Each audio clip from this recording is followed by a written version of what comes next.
Hello, welcome to this session from Lewis Donald. I'm the Principal Safeguarding Partner at EduShield, and I'm delighted to be able to share this session with you, a session that I've delivered today at the NAASA, the National Association of Safeguarding Advisors. It's their termly conference that pulls together DSLs and directors of safeguarding from multi-academy trusts all together in one space to share best practice and to talk about the things that really matter to us when it comes to safeguarding in education. And I had the privilege of being able to talk about something that's really close to my heart because frankly it really scares me, and it's the blind spot that exists within the safeguarding regulations surrounding unregistered alternative provisions, and in particular their safer recruitment checks. Now, my little kind of journey around here started back in sort of March time when I was doing some research into unregistered provisions. Often what would come across my direct desk as a director of safeguarding would be requests to review audit paperwork, validation paperwork, assurance documents relating to sending our children, our most vulnerable children, to unregistered alternative provisions. And it was only when I started to look into that I thought, okay, let's have a look at the Ofsted guidance. What does it say in there about the sort of checks that unregistered providers need to do? When I uncovered that actually the expectations around safe recruitment checks for unregistered providers were broadly non-existent. There was the obvious guidance out there around DBS checks, but when it came to checking that those that were actually delivering the learning to our most vulnerable pupils had been appropriately vetted, there was no guidance out there. So, after a couple of Freedom of Information requests, some broader research, I was pleased to be able to publish on behalf of Schools Week an article titled "Ministers Must Fix AP's Safeguarding Blind Spot." And it's that journey that I want to talk to you about today. Now, before we start, it's important that we remind ourselves what is an unregistered alternative provision. And the key really is in the term alternative provision, i.e. the child is doing something, learning-wise, that isn't in your school setting. It's an alternative form of education. Now, there's been a lot of talk about what is the definition of unregistered alternative provision, of full-time education, part-time education, and so on. And to get the answer to that, we have to delve into legislation, namely the Education Act of 1996. And it's in there in section 463 that it gives a definition of an independent school. And remember, we have to read law kind of backwards. So it defines a independent school or a school as any school which provides full-time education for 5 or more pupils of compulsory school age, or at least one pupil that has a educational health or care plan, in old money a statement, or they're looked after by the local authority. And that's what the law tells us, but in reality, we need to understand those two key elements there. 5 or more pupils of compulsory school age, or at least one pupil that has an EHCP or is looked after by the local authority. But it does say that they are providing full-time education. So what does that bit mean? And finding a definition for full-time education is incredibly difficult. However, if we again read the law in reverse, we can look to section 92 of the Education and Skills Act, which is ultimately the piece of legislation that governs how Ofsted work and how schools are inspected in a range of different forums.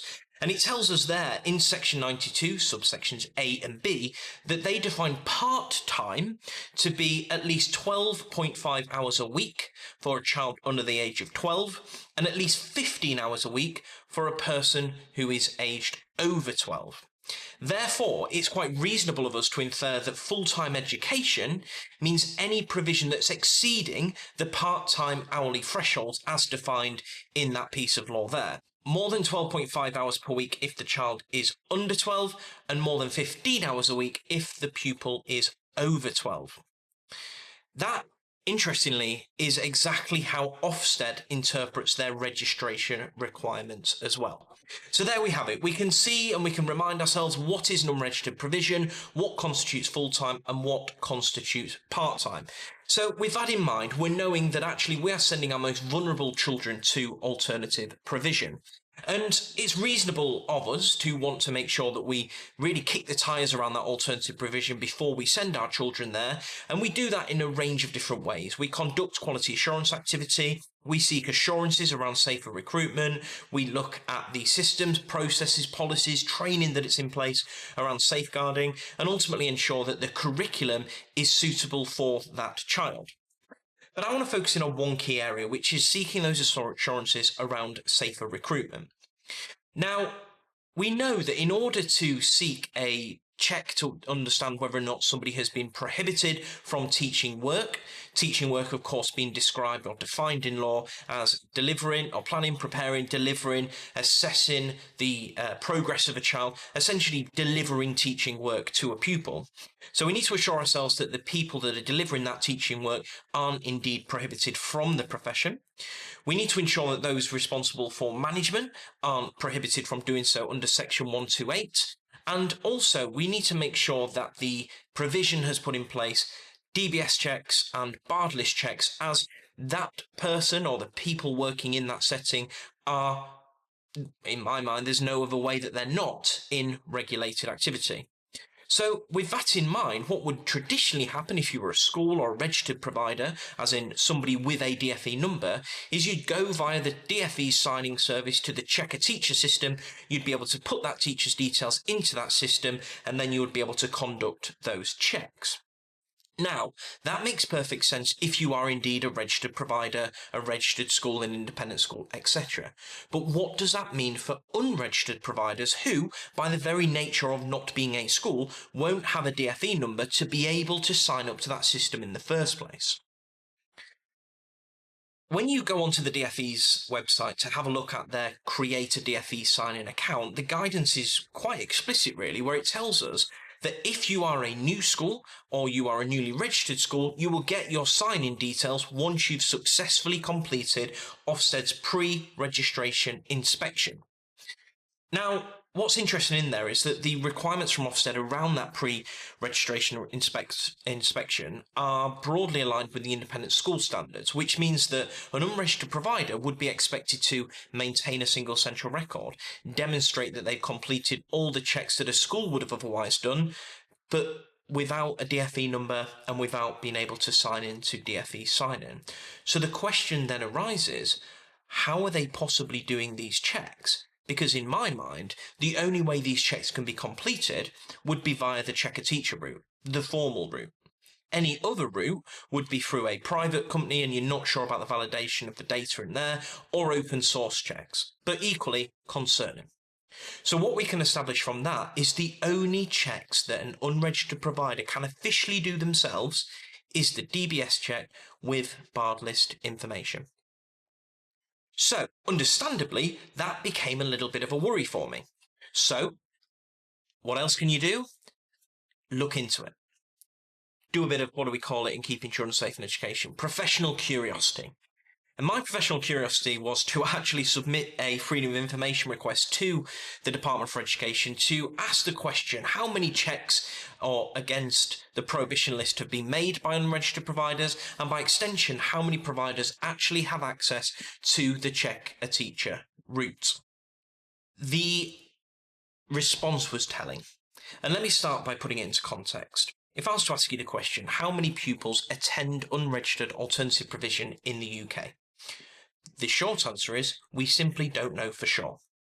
What we do know is that a thematic review was carried out by the DFE in January 2023, and at that point there was around 11,600 pupils that were attending unregistered alternative provision across the country.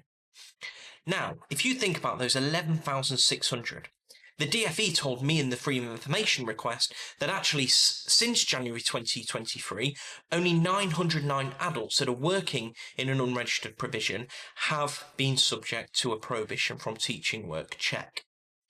So to put that into perspective, what we're saying is for every one vetted adult that works in unregistered provisions, 13 pupils are in their care. Well, I don't know about you, but if you've ever visited an unregistered provision or a registered alternative provision, you will know that the ratios certainly aren't one adult to 13 pupils. So then it raises the question, doesn't it? What level of vetting have these adults being subject to. And I should say from the outset that I visited some incredible alternative provisions, and I have no doubt that in the majority of cases, the adults working with children in the same way that they would in a registered school are absolutely fantastic and totally safe to work with children. But the reality of the compliance lens that we work in is that we need to seek that assurance and assume that anything could happen here. So I then asked the question of how many unregistered providers actually have access to Check a Teacher, that official route to be able to provide the information and the vetting checks that those unregistered providers need. The answer was one. Just one single unregistered provider across the United Kingdom has access to the Check a Teacher route.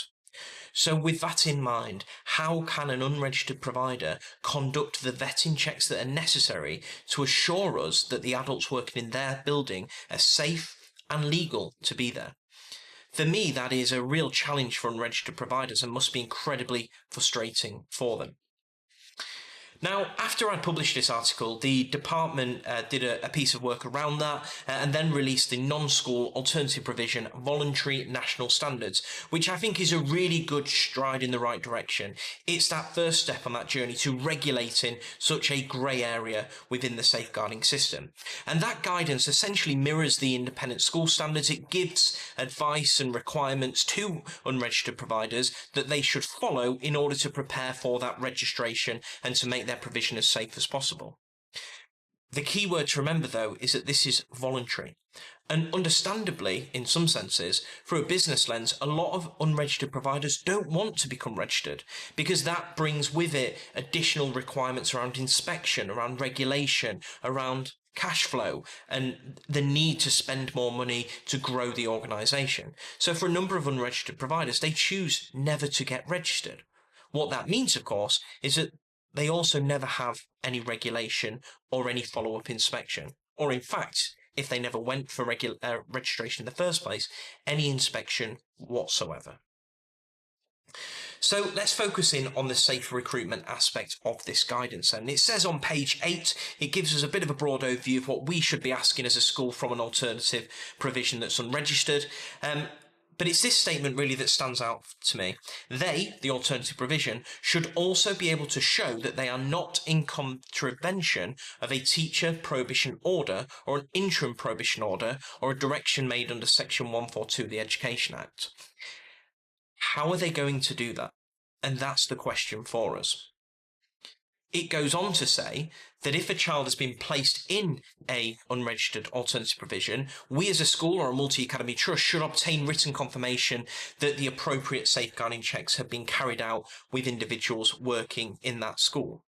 But remember, only one unregistered provision in the country has access to Check a Teacher. And that's really alarming. So with that in mind, and I don't blame the alternative provisions for this, just to be clear, but we do have to start thinking about what can we do as a multi-academy trust, as a school, to assure ourselves around the safety of the pupils that attend those provisions and ultimately the checks that have been completed against them to ensure that they are safe to work with our children, but also they're operating legally in the sense that if they're delivering that teaching work, that we've checked that they're not in contravention of any sort of prohibition order. Now, I've done a lot of work with a number of local authorities around this, and there's some really great practice that exists. So whilst all of that sounded quite negative and doomy, it is important that we draw that to your attention. But actually, there's some great work that's gone on, some fantastic partnerships that have grown between alternative provisions and multi-academy trusts, local authorities, schools, etc. Because one of the solutions that exists is that schools will act as or use their registered body status to conduct those checks on behalf of alternative provisions. Now, in my mind, I think this is a bit of a sort of at the end of the line, really, if there's no other options to explore. And whenever we do that, we should be really transparent with the Department for Education and the TRA that that is what we are doing and why we are doing it. But what we can do in the meantime is use the contacts that we have and the experience we have around those checks to signpost that alternative provision towards the Teaching Regulation Agency, the TRA. Because if an unregistered provider sends across an email to the TRA, and I'm going to pop that email up on the screen now, they will be able to get those checks completed for them by the Department for Education. That's the best way to do it, in my mind. But second to that, and arguably more important, is our due diligence on any commissioned alternative providers. When we visit an alternative provision to conduct that pre-visit assessment or due diligence, it's important that we ask these questions of providers. What does your safer recruitment processes and procedures look like? How does your vetting work? How do you get your checks completed, and how do you assure yourselves that those checks are true, accurate, and done through official routes?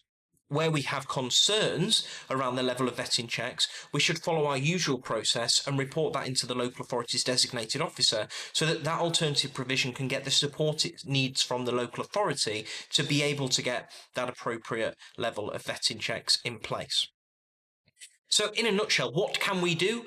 First thing is to be signposting alternative providers to the TRA's email address and doing the checks that way. But secondly, through our due diligence and through the setup of a service level agreement, we need to be really, really clear with those providers, as is expected of us under Keeping Children Safe in Education, that we lay out our safeguarding requirements as part of that SLA, and as part of our due diligence, we recognise the additional safeguarding risk that this carries, and we're asking appropriate questions around it. That doesn't mean looking at the single central record yourself. It means being assured and asking the right questions to understand the systems and processes that exist. Where in doubt, you should discuss them with the alternative provision and make representation to the local authority's designated officer to seek that support that's required for the school. The final thing I would say is that we operate in a world of compliance and oversight, inspection and regulation, and it's important that we recognise that this is a risk when it comes to safeguarding, and safeguarding our most vulnerable of children. So if we have academy council meetings, governors meetings, improvement board meetings, whatever we call our local governance function, it's important that unregistered alternative provision and alternative provision more broadly is captured as a regular standing item, so that you as leaders can be challenged and supported by your strand of governance to make sure that the provisions that you use are safe, the adults working in those buildings are suitable, and that the curriculum that's being offered to those young people is having the best possible impact that it can. To close as I opened, alternative provisions do some fantastic work with children and young people, and in particular vulnerable children who need that extra differentiated support. And I take my hat off to those that work in alternative provision, because you really do make a difference to young people's lives. But as I say, we work in an arena of compliance and making sure that we as multi-academy trusts and schools work with our colleagues in unregistered alternative provisions to give them the tools that they need to make sure the adults in their building are safe to be there, and to tackle this regulatory grey area that exists around safeguarding is part of our duty to safeguard the children in our care. You can read my full article via the schools link using the QR code below. I hope that you found this interesting, not too alarming. It's been a pleasure to be able to talk to you. And as ever, if you'd like to learn more about EduShield, see any more of our webinars, we've got one coming up around the new changes to data protection law, and also understanding the single central record, a topic really close to my heart. You can find out more information around those webinars and more at www.edushield.org.uk. Thank you very much for listening, and hopefully we'll see you very soon.